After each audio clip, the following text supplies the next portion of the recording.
Hello, I'm Emmy. And I'm Bea. We're a French-Filipino couple in our 30s and we started out as a long-distance relationship. We crossed the world to be together many years ago. And this is our Post-LDR life. Hi guys. Yeah, hello listeners. We're back. And it took us a while. It's been longer than expected, yes. We were supposed to come back like a month after. We were thinking doing it maybe once every 2 months, once every month.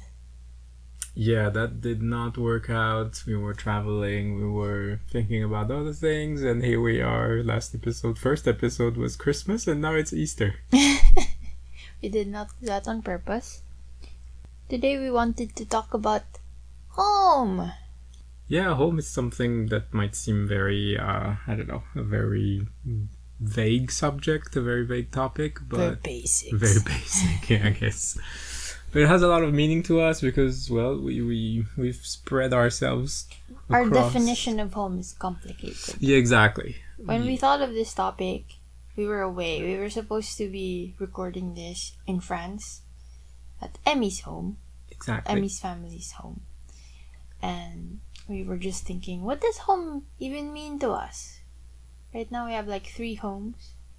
This home where we're recording is our apartment together. Our tiny matchbox of an apartment. Yep. And there are our parents' homes. And every time we go from one home to the other, we say we're going home. Yes, going home can mean a lot of things. It can even mean, in my case at least, going back to France. Sometimes I say, well, I'm gonna go home in 2 or 3 months. That usually means traveling across a whole continent. Across a whole planet. Yes, or sometimes it just means going from Bea's mom's house to our apartment, or vice versa. Or vice versa, yes. So, in the spirit of Holy Week, Emmy got a few wounds on his foot because We've been doing home improvements, and unrelated to Holy Week, I got myself some stigmata. So, we thought we would install some shelves in our tiny apartment to help with storage, obviously. Yes, and we went cheap, so we went like sharp bits of metal kind of construction.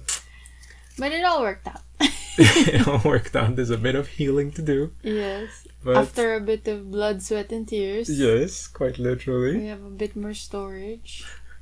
We don't know how long we'll stay in this tiny home that we've shared for the last 8 years. 8 years now. Wow. Almost 8 years. Yeah, we don't know how long we're here for, but we wanted whatever that time is to be more comfortable, to be more healthy in terms of making that space livable, because it is tiny and we're talking about 18 square meters, which is not a lot. And we've been going through a lot of changes in our lives, and we just want to be able to live our fullest in this tiny place.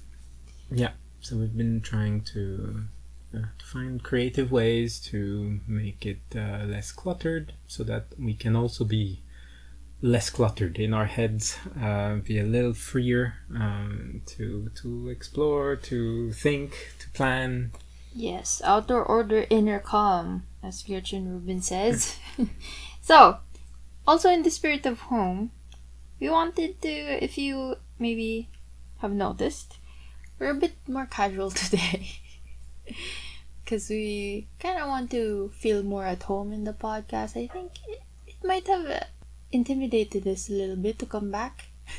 Yeah, the first episode was a little more scripted, which I think we needed maybe at the time in order to have structure to it and to feel like we had a bit of a safety net going into recording it. And now we're trying something a little looser. We just jot down some notes. A little homier. Homier. So you can also feel at home here to listen. Be our homies. Your homies. Alright, so our concept of home, or rather our idea of home, or experience of home, our experience of home growing up is very different from each other. Yeah. I think that the most striking difference is that I moved a lot as a kid. I moved 3-4 times before I was 10 years old. 3 times, yeah. And significant moves like changing cities and Schools. Twice in school and everything. So Whereas I moved once in my life and it was like 5 kilometers away. How many? No, more than that. 50? 30-40 kilometers, yeah. If you don't know this about us, Emmy is the numbers person. I'm kind of a measure with your arm kind of person. So I moved once, changed schools once, except for college. Yeah. And so we have kind of, I guess, opposite upbringings when it comes to having a home base. Yeah, it was difficult to feel like my bedroom would be my bedroom for a long time, for instance, or that I had a hometown until I was 10 and we moved to San Melo where we stayed more permanently. But at the time it was really difficult for me to have a sense of home. I always had a strong sense of home. I never had my own bedroom though until I was 18. But that really helped me grow my own sense of I guess independence, or like what I'm like on my own. Were you saying not having a bedroom helped you develop a sense of self? No, like having a bedroom once at you were 18. So yeah, it was a good age to have a bedroom. I would say, not to say that you shouldn't have one before. I think you should have one before. But in our case, I had one at 18. Yeah, I agree. I think privacy and intimacy is a big part of what makes a home. And so obviously you want it for the home in its wider sense, the house or apartment or whatever. But I think even as a child, your bedroom should be also a safe space. So if it's possible economically, physically, I think it's culturally, really, maybe. I think it's very important, like in terms of around 18 is when you moved out, right? Yeah, at 18 I moved out of and moved to Paris area on my own. So in a way, we were kind of the same-ish age when we started having a more independent sense of like having control over our space. Our space, yes, having our own. Yeah. I guess home base. Yeah, that's true. So for me, it was. I always had my own bedroom. I was very lucky and privileged in that sense. But yeah, at 18, I started being able to control other aspects of home life, like meal times and my sleep schedule and just whatever I wanted to do, however loud I wanted to be at whatever time of day, coming in and out whenever I pleased. Yeah, home is in like your daily rhythm and things. As people who both have English as their second language, well, for me at least, I remember being taught to differentiate home from house. Like house as the physical thing and home as kind of an idea of a place.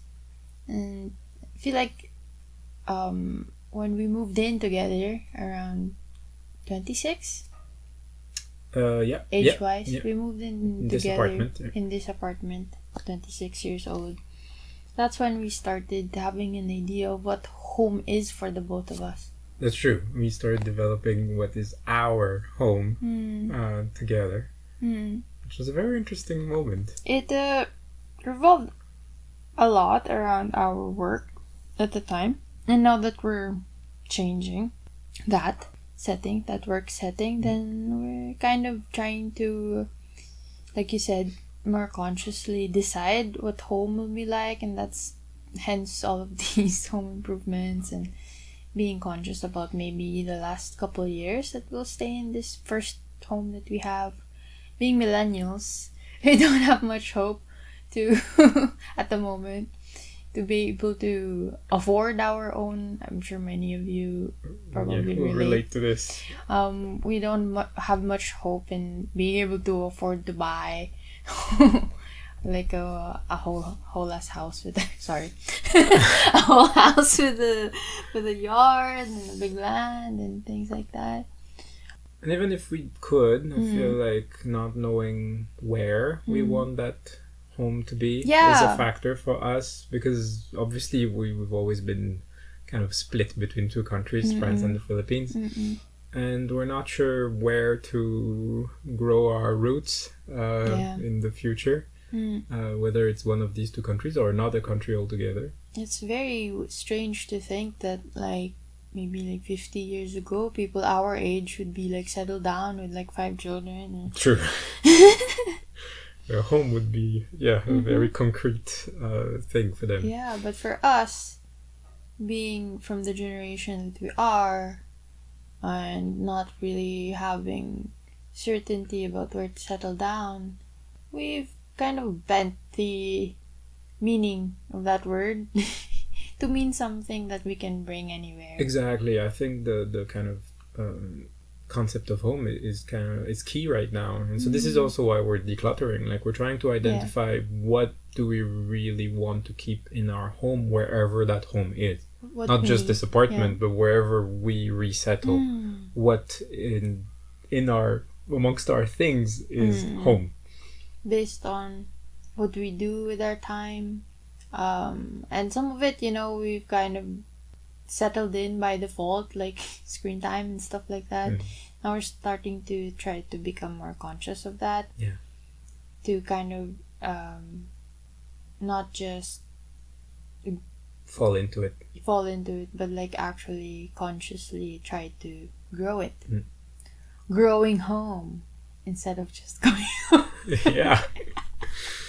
Growing home, as we your concept of home grows as you grow up, and we're doing a lot of growing up as recent times. The last few months have been full of self-discovery and of taking on new challenges and really making conscious choices about our future.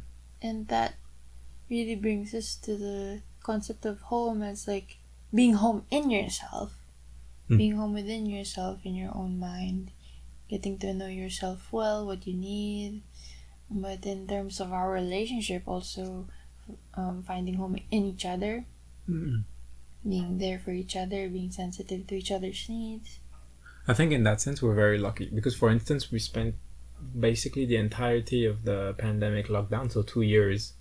For us, by the way, it's pandemic/volcano lockdown. Yes, true. From January 2020 to like mid 2022, we were alone in our apartment, minus a stay in France. But we were alone in our apartment non-stop all the time, and our apartment is a single room, so we've been sharing one room for 8 years, including a couple of years where it was just that, like we wouldn't go out at all. It was like a social retreat rather than a spiritual retreat. Like a social retreat where we really got to marinate in each other's so finding that inner home and that home like between us was really essential to keep that healthy. And it wasn't a challenge for us. Like, it never was really difficult. To be fair, we are people that are very low maintenance, I would say. We're pretty happy with very little. True, yeah, we're fairly easily contented. I'm not saying that to say that. Where are you going with this? I'm not saying like you're very basic and like you're basic, okay. I'm not saying it like that. But I mean, our needs outside of, who to build a relationship with, they're very, very low maintenance stuff. Like, even though I would say I chose the best. Okay, I'll take it. I don't mean that I settled with you. No, I didn't think you said that. It's just very hot in the room, so that's part of what our home is. It's quite hot a lot of the time. Yes, because it's very tiny with a huge window. But that's true. We're not very in terms of material comfort. I guess we have a certain level that we want. We're pretty clear on it. We're not seeking new comforts. We're just seeking to better what we already have. So we wanted to talk today about like what are those things that we want from home moving forward, wherever we are, even if we don't get there, like our own house. Yeah. No matter what it would look like, will we be living with our parents? We don't know yet. It's very possible. It's And possible. it's not unusual for millennials to move No, back in with their for parents. Asians and, too. Yeah. So we fully expect that. Mom and Dad. Yeah, so... Mama Jojo, you're listening. Shout out now. So we listed a few things. Okay, number 1, safety. I think safety for me is not just of course there's an aspect of safety as in like I'm not in danger, but there's also just a sense, it's more the sense of feeling safe to be ourselves in our own space, like to have that sense of people will not judge me here. It's just you and me, and we don't judge each other. And so It sounded really judgmental. usually we don't judge each I'm other. And so yeah, that's a big part of what safety constitutes for me. Of course, there's also a financial aspect, but that's kind of a given. Something that I started appreciating more as an adult, appreciating as in noticing more, and like, is safety that comes from the lack of noise pollution in the space where you're supposed to like yeah, I'd say like there's a lot of noise pollution in the Philippines in general, but we're very lucky to have found like a place where it's we are quite really minimal. lucky because well, a problem that I found, and this is a problem we have, the windows are thin. They really are, and they let in a lot of noise pollution. It's not sealed. Yeah, it's The not. wind yeah, goes through the wind, it's not a the whole cracks. lot of. It's not very airtight. But we're lucky because our window doesn't is not like over a street. It's over a barely occupied subdivision, Faces the mountain. and it faces the mountain, so it's also beautiful. So that's true. Yeah. But yeah, so what I'm saying is like it's a feeling of safety. It's not like literal safety, but silence makes you feel safe. Yeah. Because I'm quite skittish. Yeah, because we're also very We're both very anxious homebodies people. and not very sociable. So silence and a sense of retreat from the world can be a source of a feeling of safety. Now there's another one that we wrote down. Home base / save point. I do like that save point. Yeah. Yeah, it's where you go back to... you go to reset. Yeah, to reset things, to restore your health. Yeah, you go outside and you have to do social stuff. Yeah, and you fight your way through the real world. Your health bar goes down. You come to your save point and then you restore yourself physically, emotionally. That's a big part of what home is for us, I think, to have that sense of... But we're introverts, and it's always presented like that, like introverts versus extroverts. Extroverts gain energy from being amongst people, and introverts drain. And their energy gets drained by being with other people. That doesn't mean we don't enjoy it, but we need to, at some point, be able to reset and restore that energy. And so this is what home is for us. you go home and you take off your armor. Yeah. And one thing I love about our relationship is... We're not bragging, guys. We're just trying to share stuff. Bragging a little bit. Okay. It's something you should seek out if you don't have it. We feel alone together. It's very us. Like, and we very rarely feel... This is not something that happened by default. I would say that time together made it happen. But time plus kind of an agreement with each other to be that safe space for each other. True. Yeah. Yeah, that's true. Because we weren't necessarily always super... relaxed. Yeah, I guess there were things we had to learn about each other in terms of good living as a couple. which Emmy we did. had to find out that sometimes you just have to shout a little bit and then. Yeah, sometimes silence is a good thing. That's something I'm discovering recently. Oh yeah, that's it's a whole. Maybe we'll do another Probably a whole There's episode definitely on gonna that be an because that's episode about really yeah. Yep. Like, Yep. bombarding yourself with distractions is Yes, something we've been. that's a worthwhile Yeah. podcast. All right, Episode. we'll bookmark that. Oh yeah, and then the last one is freedom. Yeah, so freedom ties into things we've already talked about, which is safety and that safe point. I think freedom is just the freedom to be ourselves, unimpeded, which again is possible because we feel alone together.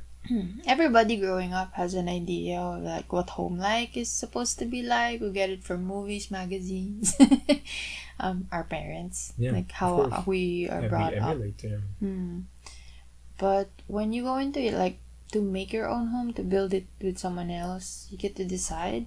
Hopefully, you get to decide. If you don't, maybe rethink that relationship. Indeed. But yeah, simple stuff like having breakfast together, having meals together. That's not always a given in every house. Some people maybe would like eat beside each other while watching TV, and some houses would have dinner, screens off, That's talking true. the whole time.